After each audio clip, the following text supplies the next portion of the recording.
Hey everybody, Roger Levin here with your Practice Production Pearl of the Week. At Levin Group, we focus every day on identifying better ways, new ways, innovative ways to increase production. And recently, I made a video for you for one of your Practice Production Pearls of the Week on hiring staff that have great attitudes but might not have the skill and experience that we ideally would like to have. What I didn't talk about in the video, so call this part 2 if you like, is when we're interviewing, how do we know who has a great attitude? And I'm going to make this very simple. I am so oriented toward making things as simple as possible. Simplicity is such a great word and concept. I'm going to give you 3 simple questions that will tell you everything you need to know in terms of that candidate. Now, you need to spend some time with them and chat with them and get to know them, but question number 1, does this person excite me? While I'm talking to this person, do I find this person energized, enthusiastic, good personality?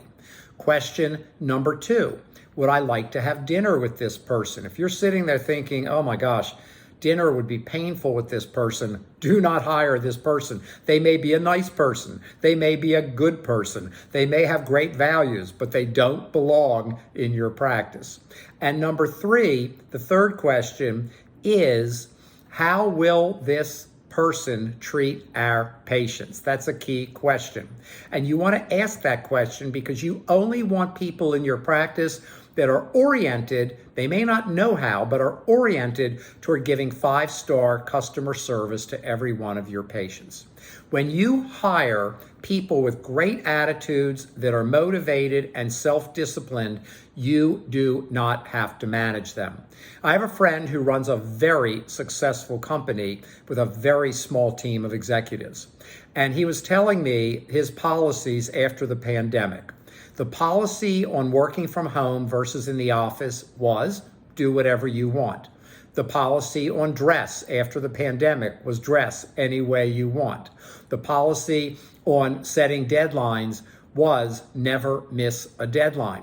And what that's all about is self-disciplined people manage themselves. If they've got great attitudes, you'd like to have dinner with them, they're exciting to be around, and they're going to treat your patients really well, why would you look any further? Now, don't forget what I said in the previous Practice Production Pearl of the Week, and if you didn't see it, what I said was you also need systems in place to train the team. The days of running a practice without good systems are running out. Practices are working harder than ever at lower volume of patients because of PPE and infection control, and many have lower production. It's not necessary. You can grow by 18% per year for the next 3 years if you have systems, and also train and retrain your team, because systems come with targets and measurements so people know how they're doing. And people who are disciplined love to know how they're doing. As always, I wish you ongoing practice success and increased practice production.